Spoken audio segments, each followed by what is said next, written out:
بسم اللہ الرحمن الرحیم بسم اللہ الرحمن الرحیم الحمد للہ رب العالمین والعاقبۃ للمتقین والصلاة والسلام علی اشرف الخلق والمرسلین وعلی آلہ واصحابہ واتباعہ اجمعین اما بعد۔ عزیز طلبہ، آج کتاب الہدایہ جز 40 کا سبق نمبر 126 ہے، اور اس سبق میں ہم انشاءاللہ تعریف بیع الصرف و متعلقات ہی کے متعلق بات کریں گے، اور کتاب کی عبارت الصرف هو البیع سے لے کر وقد ذکرناہ فی البیوع تک ہوگی۔ آتے ہیں سبق کے متعلق اصول کی طرف۔ تو اصل نمبر 1، التقابض قبل الافتراق شرط فی الصرف مطلقا والتماثل شرط عند التجانس، کہ وہ صرف میں تقابض یعنی باہمی قبضہ کرنا یہ جدا ہونے سے پہلے مطلقاً شرط ہے، یعنی دو مختلف الجنس اشیاء کا تبادلہ ہو یا دو متحد الجنس اشیاء کا تبادلہ ہو، اور تماثل کی شرط اس صورت میں ہے کہ جب دو متحد الجنس اشیاء کا تبادلہ ہو۔ اصل نمبر 2، لا يجوز التصرف فی بدل الصرف قبل القبض، کہ بے صرف میں عوضین میں تصرف کرنا قبل القبض یہ جائز نہیں ہے۔ اصل نمبر 3، غالب الفضة فضة حکما وغالب الذهب ذهب حکما، کہ سونے چاندی کے ساتھ اگر کھوٹ ملا ہوا ہو اور سونا چاندی غالب ہے تو یہ خالص سونے کے حکم میں ہے۔ اصل نمبر 4، الفساد الطارئ لا یشیع، کہ فساد طاری یہ پھیلتا نہیں ہے بلکہ موضع فساد میں منحصر رہتا ہے۔ اصل نمبر 5، یصرف الجنس الی خلافہ تصحیحا للعقد، کہ عقد کی تصحیح کے لیے اموال ربویہ میں ایک جنس کو اس کے خلاف الجنس کی طرف پھیرا جائے گا۔ یہاں سے بے صرف کو لغت اور اصطلاح کے اعتبار سے بیان کرتے ہیں، تو سب سے پہلے صرف کے لغوی معنی بیان کرتے ہیں۔ تو صرف کا پہلا معنی زیادت ہے، جیسا کہ صاحب ہدایہ نے بھی اس کو نقل فرمایا ہے، اور اسی وجہ سے نفل عبادت کو نفلی کہا جاتا ہے کہ وہ فرائض سے زائد ہوتا ہے۔ اور لسان العرب کا حوالہ یہاں پر نقل کیا ہے کہ وہ صرف الحدیث تزیینہ والزیادۃ فیہ، کہ صرف الحدیث کا مطلب اس کو خوبصورت بنانا اور اس میں زیادتی کرنا۔ نمبر 2، التقلب پلٹنا بدلنا، کہ صرف کا معنی تقلب یعنی پلٹنا اور بدلنے کے ہے۔ تو سونے چاندی کے تبادلے کو بے صرف کیوں کہا جاتا ہے؟ کیونکہ سونا چاندی مختلف اشکال میں بدلا جاتا ہے۔ نمبر 3، الصریف، کہ بے صرف صریف سے ہے، اور صریف سرسراہٹ کی آواز، کیونکہ زیادہ دراہم اور دنانیر کو حرکت دینے سے آواز پیدا ہوتی ہے، اور اسی میں سے صرف القلم ہے۔ نمبر 4، الصرف، یعنی ایک صورت سے دوسری صورت میں منتقل کرنا۔ تو سونا اور چاندی کو چونکہ مختلف شکلوں میں ڈھالا جاتا ہے، اس لیے اس سے ہونے والے عقد کا نام صرف رکھا گیا۔ بے صرف کی اصطلاحی تعریف، اصطلاحی تعریف میں ائمہ ثلاثہ متفق ہے، اور امام مالک رحمہ اللہ تعالی کی تعریف جمہور سے قدر مختلف ہے، جس پر بات کرتے ہیں۔ تو سب سے پہلے جمہور کی تعریف نقل کرتے ہیں بدائع ثناء سے، کیونکہ وہ تعریف جامع اور مانع ہے۔ تو علامہ کسانی رحمۃ اللہ علیہ فرماتے ہیں کہ الصرف فی متعارف الشرع اسم لبیع الاثمان المطلقۃ بعضها ببعض وهو بيع الذهب بالذهب والفضة بالفضة واحد الجنسين بالآخر۔ شریعت کی اصطلاح میں اسمان مطلقہ کو بعض کے عوض فروخت کرنے کا نام بے صرف ہے، جیسا کہ سونا سونے کے بدلے میں، چاندی چاندی کے بدلے میں، یا ایک جنس کا تبادلہ دوسری جنس سے کرنا، یہ بے صرف کہلاتا ہے۔ یہاں پر اسمان مطلقہ کے باہمی تبادلے کی قید سے باقی تمام بیوعات سے احتراز ہوا، اور باقی بیوعات بے صرف کی تعریف سے نکل گئیں، کیونکہ دیگر بیوعات میں ایک طرف ثمن تو دوسری طرف اعراض ہوتی ہے۔ امام مالک رحمہ اللہ تعالی کے ہاں بے صرف کی تعریف چونکہ جمہور سے مختلف ہے، اس لیے اس پر مختصر بات کرتے ہیں۔ تو مالکیہ کے ہاں لفظی اختلاف کی حد تک بے صرف کی تعریف دیگر ائمہ سے قدر مختلف ہے، بئی طور کہ اگر اختلافی جنس یعنی سونے کو چاندی کے عوض فروخت کیا جائے تو یہ بے صرف کہلائے گا، اور اگر وزن کے اعتبار سے سونا سونے کے بدلے یا چاندی چاندی کے بدلے ہو تو اس کو مراتلہ کہا جاتا ہے، اور عدد کے اعتبار سے سکوں کا باہمی تبادلہ ہو تو یہ مبادلہ کہلاتا ہے۔ مالکیہ کا بے صرف کی اصطلاحی تعریف میں جمہور کے ساتھ اختلاف کی وجہ، تلاشی بسیار کے باوجود مجھے کتب مالکیہ میں یعنی جو شاملہ میں موجود ہے ذاتی میرے پاس نہیں ہے، اس اصطلاحی اختلاف کی کوئی صریح وجہ نہیں مل سکی۔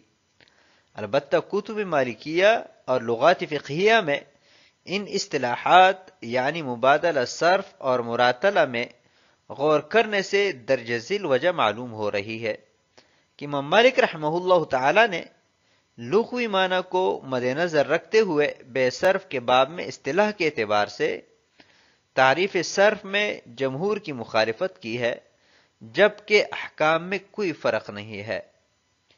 تو نمبر 1 بے صرف کو بیان کرتے ہیں کہ بے صرف امام مالک رحمہ اللہ تعالی کے ہاں جمہور سے چونکہ مختلف ہے تو اس کی وجہ کیا ہے؟ تو لغت میں صرف ایک جوہر کا دوسرے جوہر کی طرف منتقل ہونے کو کہتے ہیں۔ اس بنا پر امام مالک رحمہ اللہ تعالی نے سونے کو چاندی کے عوض یا اس کے عقد معکوس کو صرف کا نام دیا کہ اس میں عاقد سے ایک جوہر یعنی سونا دوسرے عاقد کی طرف بعوض دوسرے جوہر یعنی چاندی کے منتقل ہوتا ہے۔ دوسری اصطلاح بے صرف کے باب میں امام مالک رحمہ اللہ تعالی کے ہاں مراتلہ کا ہے۔ تو مراتلہ رتل سے ماخوذ ہے، اور رتل ایک خاص قسم کے موزونی پیمانے کا نام ہے۔ اس بنا پر امام مالک رحمہ اللہ تعالی نے وزن کے اعتبار سے سونے کو سونے کے عوض یا چاندی کو چاندی کے عوض فروخت کرنے کو مراتلہ کا نام دیا۔ تیسرا نام مبادلہ کا ہے۔ تو لغت میں دو ہم مثل اشیاء کے تبادلے کو مبادلہ کہا جاتا ہے۔ اس بنا پر امام مالک رحمہ اللہ تعالی نے دو ہم مثل سکوں کے باہمی تبادلے کو مبادلہ کا نام دیا۔ کرنسی نوٹ کی فقہی تکیف، آج کل ہمارے پاس جو کرنسیاں رائج ہے اس کا کیا حکم ہے؟ تو اس میں مختلف نظریات ہے جن کو ہم یہاں پر بالاختصار ذکر کرتے ہیں۔ پہلا نظریہ یہ کہ نوٹ حوالہ دین ہے۔ تو ان حضرات کے ہاں کرنسی نوٹ نہ تو ثمن حقیقی ہے اور نہ ہی ثمن عرفی، بلکہ یہ جاری کرنے والے جو کہ عموماً بینک ہوا کرتا ہے کی طرف سے وثیقہ دین ہے کہ اس کا حامل جب بھی اپنا دین اصول کرنا چاہے تو اصول کر سکیں۔ یہ نظریہ فقیہ النفس حضرت مولانا رشید احمد گنگوہی، حکیم الامت حضرت مولانا شفیع علی تھانوی اور بعض دیگر اکابر رحمہم اللہ تعالی کا ہے۔ یہ نظریہ پہلے درست تھا کیونکہ کرنسی کے پشت پر سونا اور چاندی ہوا کرتا تھا، لیکن آج کل نوٹ کے پشت پر کوئی سونا اور چاندی نہیں ہے، لہذا اس اعتبار سے یہ نظریہ آج کل درست نہیں ہے۔ نمبر 2 نوٹ اعراض کے قبیل میں سے ہیں۔ یہ علامہ احمد رضا خان بریلوی رحمہ اللہ تعالی کا ہے۔ فرماتے ہیں کہ نوٹ اپنے اصل کے اعتبار سے اعراض میں سے ہیں، اور لوگوں کی اصطلاح کی وجہ سے یہ اسمان اصطلاحیہ میں سے بن گیا ہے۔ تو اس نظریے کی پوری تفصیل ہے جو کفل الفقیہ الفاحم میں مذکور ہے۔ اس نظریے پر بھی اگر آج کل عمل کیا جائے تو سود کا دروازہ مکمل کھل جائے گا، لہٰذا یہ نظریہ بھی درست نہیں ہے۔ نمبر 3 کرنسی نوٹ سونے اور چاندی کے قائم مقام ہے۔ یہ نظریہ علماء عرب میں سے ایک بہت بڑی جماعت کا ہے۔ یہ نظریہ موجودہ دور میں بے صرف کی مختلف معاملات کے اعتبار سے اگرچہ انتہائی محتاط ہے، لیکن دلائل کے اعتبار سے کمزور ہے، جس کی تفصیل مطولات میں دیکھی جا سکتی ہے۔ نمبر 4 نوٹ ثمن اصطلاحی ہے۔ کرنسی کے متعلق جمہور فقہائے عصر کا نظریہ یہ ہے کہ نوٹ بذات خود ثمن اصطلاحی ہے، اور یہی نظریہ علماء پاک و ہند کے نزدیک راجح ہے۔ آتے ہیں کتاب کی عبارت کی طرف۔ کتاب الصرف قال الصرف هو البيع إذا كان كل واحد من عوضيه من جنس الأثمان سمي به للحاجة إلى النقل في بدليه من يد إلى يد، والصرف هو النقل والرد لغة أو لأنه لا يطلب منه إلا الزيادة إذ لا ينتفع بعينه، والصرف هو زيادة لغة كذا قاله الخليل رحمه الله تعالى، ومنه سميت العبادة النافلة صرفا. قال فإن باع فضة بفضة أو ذهبا بذهب لا يجوز إلا مثلا بمثل وإن اختلفا في الجودة والصياغة، لقوله عليه الصلاة والسلام الذهب بالذهب مثلا بمثل وزنا بوزن يدا بيد والفض ربا الحديث، وقال عليه الصلاة والسلام جيدها ورديئها سواء وقد ذكرناه في البيوع. صرف بھی بے ہے جبکہ اس میں عوضین میں سے ہر ایک اسمان کے قبیل میں سے ہوتا ہے، اور اس کو صرف کا نام اس لیے دیا گیا کہ اس میں بدلین کو ہاتھ در ہاتھ نقل کرنے کی ضرورت پڑتی ہے، اور لغت میں صرف نقل کرنے اور رد کرنے کو ہی کہتے ہیں، یا اس لیے کہ اس سے زیادتی ہی مطلوب ہوتی ہے کیونکہ اس کے عین سے فائدہ نہیں ہوتا، اور صرف لغت میں زیادتی ہی کو کہتے ہیں۔ اسی طرح خلیل رحمہ اللہ تعالی نے فرمایا ہے، اور اسی وجہ سے نفل عبادت کو صرف کا نام دیا گیا ہے۔ پس اگر کسی نے چاندی کو چاندی کے عوض یا سونے کو سونے کے عوض فروخت کیا تو جائز نہیں ہے مگر برابر سرابر، اگرچہ عمدگی اور بناوٹ میں اختلاف ہو۔ حضور اکرم صلی اللہ علیہ وسلم کی اس قول کی وجہ سے کہ سونے کو سونے کے عوض برابر سرابر ہم وزن ہاتھوں ہاتھ فروخت کرو اور اضافہ سود ہے، اور حضور اکرم صلی اللہ علیہ وسلم نے فرمایا کہ ردی اور جید دونوں اس میں برابر ہے، اور اس کو ہم بیوع میں ذکر کر چکے ہیں۔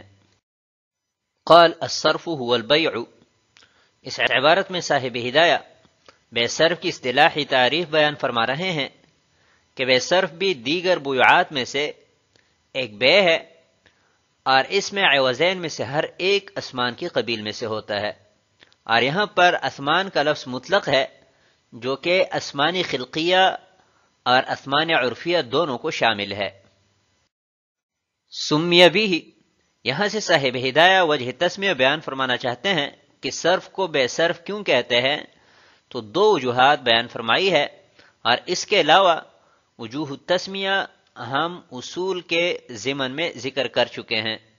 تو پہلی وجہ صاحب ہدایہ نے بیان فرمائی ہے کہ صرف لغت میں چونکہ نقل کرنے اور رد کرنے کو کہتے ہیں، تو دراہم اور دنانیر اور اسی طرح اسمان عرفیہ یہ بھی ایک ہاتھ سے دوسرے ہاتھ کی طرف منتقل کیے جاتے ہیں، تو اس بنا پر بے صرف کو صرف کا نام دیا گیا۔ او لأنہ، اور دوسری وجہ تسمیہ یہ ہے کہ صرف لغت میں زیادتی کو کہتے ہیں، اور اس تبادلے سے مقصود زیادتی ہی ہوتی ہے، تو اس بنا پر بے صرف کو صرف کا نام دیا گیا۔ کذا قالہ الخلیل رحمہ اللہ تعالی، اور صرف کا دوسرا معنی یعنی زیادتی کا معنی یہ امام خلیل رحمہ اللہ تعالی سے منقول ہے، اور اسی میں سے نفل عبادت کو صرف کہا گیا ہے کیونکہ وہ بھی فرائض اور واجبات سے اضافی ہوتا ہے۔ فَإِن بَاعَ فِضَّةً بِفِضَّةٍ، یہاں سے صاحب ہدایہ مسئلہ بیان فرما رہے ہیں کہ اموال ربویہ میں سے جب ہم جنس کے ساتھ تبادلہ ہو تو اس صورت میں نسیہ اور تفاضل دونوں حرام ہوتے ہیں، لہٰذا چاندی کو چاندی کے عوض یا سونے کو سونے کے عوض فروخت کیا گیا تو دونوں ہاتھوں ہاتھ برابر سرابر فروخت کرنا ضروری ہے، اور اس میں زیادتی کرنا یہ ناجائز ہے، کیونکہ سونے چاندی میں جودت اور کاریگری یہ حدر ہے، تو اگرچہ ان دونوں کے اعتبار سے اختلاف ہو اس کا اعتبار نہیں کیا جائے گا۔ اس عبارت میں دو مسئلے بیان کیے گئے ہیں۔ پہلا مسئلہ ہے کہ جب اسمان کا تبادلہ ہو تو اس صورت میں برابر سرابر ہونا ضروری ہے، تو اس کی دلیل حضور اکرم صلی اللہ علیہ وسلم کا قول ہے کہ الذهب بالذهب مثلا بمثل وزنا بوزن، کہ جب سونے کا سونے کے ساتھ تبادلہ ہو تو برابر سرابر ہو، وزن برابر ہو اور ہاتھوں ہاتھ ہو، اور اضافہ کرنا یہ سود ہوگا جو کہ ناجائز اور حرام ہے۔ اور دوسری بات یہ کہ اس میں سیاغت اور جودت یہ دونوں حدر ہے، تو اس کی دلیل یہ ہے کہ حضور اکرم صلی اللہ علیہ وسلم نے فرمایا کہ جیدھا و ردیھا سوا، کہ اموال ربویہ میں سے عمدہ اور ردی یہ دونوں برابر ہے، یعنی اوصاف ان میں حدر ہے۔ اور اس حدیث پر صاحب ہدایہ فرماتے ہیں کہ ہم باب الربا میں بات کر چکے ہیں۔ تو آج کے سبق کو ہم اسی پر ختم کرتے ہیں۔ والسلام علیکم ورحمۃ اللہ وبرکاتہ۔